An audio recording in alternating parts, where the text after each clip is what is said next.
vamos a entrar ahorita con Daniela Pastrana, precisamente a propósito de esto que estaba señalando Violeta Núñez. Daniela Pastrana y Cau Sirenio están escribiendo un artículo, precisamente un trabajo periodístico ahí en pie de página.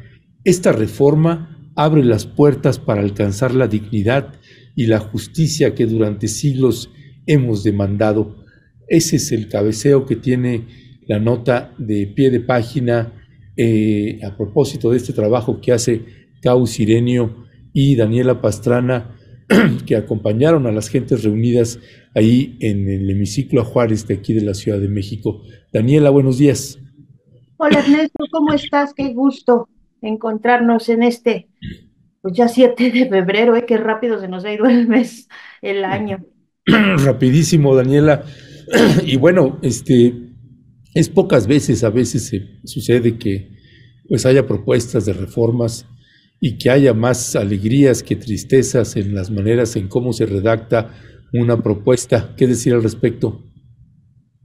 Sí, bueno, pues sí, es una reforma que ya hemos comentado en esto y que hemos platicado y que hay que seguir insistiendo en la importancia de esta reforma. La estábamos esperando ya, teníamos 3 años casi, bueno, 2 años y medio desde que se la entregaron en el pueblo de Vica al presidente Andrés Manuel López Obrador. Los pueblos ya habían trabajado un año entero en detalles, en perfeccionamiento de una reforma que no tiene esta que se entregó ahora, no tiene todo lo que tenía la otra que habían presentado, pero que finalmente mantiene el tema central, que es el reconocimiento de los pueblos indígenas y afrodescendientes como sujetos de derecho, no como sujetos de interés público. Porque como bien decían, hubo un evento ayer en el hemiciclo a Juárez, bueno, así, junto al hemiciclo a Juárez, donde hubo autoridades tradicionales y comunitarias de muchísimos pueblos, de casi todos los del país.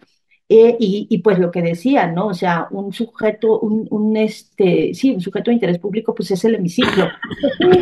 Las personas, ¿no? Tenemos derechos y eso es lo que se ha negado. Nosotros decíamos desde 1996 con los acuerdos San Andrés, pero en realidad nos contaban algunos colegas y compañeros de Guerrero que pues desde 1990, cuando se ganó una batalla muy importante, amparados en el artículo 169 de la OIT, en la presa ahí del Alto Balsas, no me acuerdo cómo se llama la presa ahorita, pero decían desde 90 estamos peleando por esta autonomía y esta posibilidad de ser nosotros sujetos de derecho como cualquier ciudadano, ciudadana mexicana, ¿no? Entonces, pues esa es la parte central que mantiene esta propuesta y sí había un ánimo muy esperanzador, independientemente de lo que puedan decir los legisladores, que saben todos que es un tema difícil que pase, pues porque la mayor parte de los recursos y de los intereses económicos de las grandes empresas están justo en estas zonas de territorios de los pueblos, entonces pues es muy, muy, muy difícil que quieran y que acepten que se mantenga esta propuesta de autonomía de los pueblos, pero para ellos sí era el hecho de que se les reconozca. Mira, había le estoy buscando acá en la nota, porque no recuerdo el nombre, es Elena Ruiz, en representación habló de los pueblos afrodescendientes y decía que era como tener el acta de nacimiento de los pueblos afros, porque aunque ya hay una ley, el hecho de que se lleve a la Constitución, el hecho de que se establezca constitucionalmente que somos un país pluriétnico, pues para ellos es un tema fundamental. Gracias, Daniela. Esta parte que cuando platican ustedes precisamente con Ibar Ramos, director de participación y consulta del Instituto Nacional de Pueblos Indígenas, esta pregunta que le hacen, que me parece relevante, importante, ¿cuál es la diferencia entre los planes de justicia y de desarrollo que ha promovido la actual administración con los pueblos indígenas y la propuesta de reforma constitucional? Sí, pues Daniela. es la metáfora que hace es eso, ¿no? Como las raíces del árbol. Dice, los planes de justicia son políticas públicas, o sea, son la forma operativa, la que ha asumido este gobierno para aún sin tener el marco legal, poder tener y asumir el tutelaje y promover, pues, que haya esta justicia para los pueblos, pero llevarlo al rango constitucional, dice, pues ese es el paraguas que baña todas las demás leyes, es el que te obliga a todas las dependencias, independientemente del gobierno que sea, y a todos los niveles de gobierno, que se aterricen esos planteamientos como de un país en el que todos tengamos los mismos derechos, los no indígenas, los pueblos indígenas y también los pueblos y comunidades afrodescendientes, ¿no? O sea, que todos podamos tener ser considerados como completos, ¿no? Entonces, justo lo que dice y lo que nos decía es que hay pues ya un 20% de la población que se asume como de integrante de un pueblo, y que pues esto no es uniforme, ¿no? Entonces el reconocimiento de que somos un país de muchas culturas, pues también es pues es justo ese gran paraguas que permite garantizar que independientemente del nivel, si es a nivel federal, estatal, local, si es esta administración la que sigue, en todo, ¿no? Estén todas las dependencias obligadas a aterrizar ese planteamiento constitucional en sus distintas políticas públicas, porque eso implica también la educación, el área de salud, o sea, implica que ese reconocimiento se extienda a todas las políticas públicas. Ya, pues Daniela Pastrana, para cerrar, hay pasos que se van a tratar una vez si se llega a implementar si se acepta esta propuesta de ley, pues también se habla de hacer una intensa campaña para que pues también los pueblos originarios conozcan cuáles son estos derechos, ¿no? Sí, bueno, eso me decía la maestra Olga, que es de Durango, me decía que pues un tema fundamental va a ser que esta ley se socialice, que se lleve a todos los pueblos, que se lleve a todas las lenguas, porque eso, pues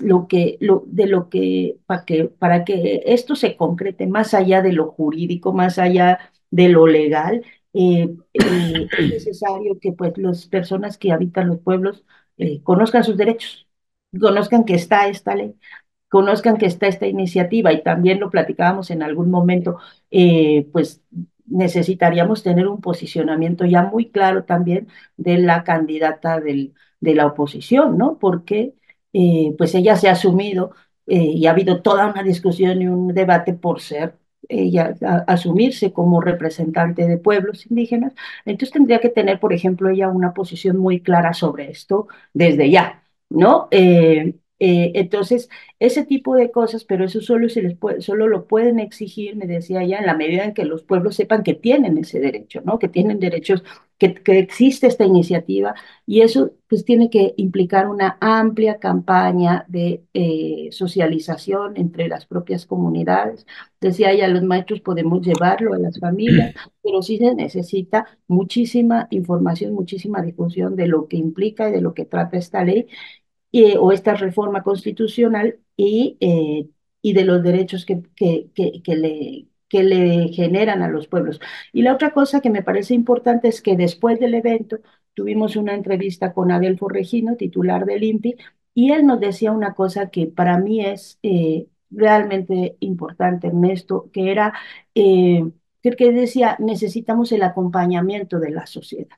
Decía, yo espero que los legisladores tengan altura de miras para entender lo que significa esto. Te voy a leer una frase que me dijo que me pareció muy importante, porque decía, significa decir que ya basta de tutelaje, de intermediación, de que terceros personas sean las que hablan a nombre de nuestros pueblos y comunidades, y puede marcar un hito muy importante en el inicio de una nueva era en la que los pueblos tendrán que asumir, como lo hicieron durante siglos, la conducción de su propio destino, ¿no? Y decía, esto es esencial en el sentido de la libre determinación y autonomía, ¿no? Para no más políticas paternalistas, asistencialismo. Y entonces él en esto decía, ojalá que los diputados, legisladores estén a la altura y de la responsabilidad política que esto implica, pero para eso necesitamos el acompañamiento de la sociedad, ¿no? Porque todo ha ido siempre en contra, no quieren, no van a querer, hay muchos intereses de mineras, de la industria, Claro. pues todos los que requieren la industria de alimentos, por ejemplo, que requieren agua, que requieren recursos. Entonces, pues es una batalla difícil y decía, necesitamos que la sociedad nos acompañe en esta batalla. Ok, pues Daniela Pastrana, como siempre, muchas gracias.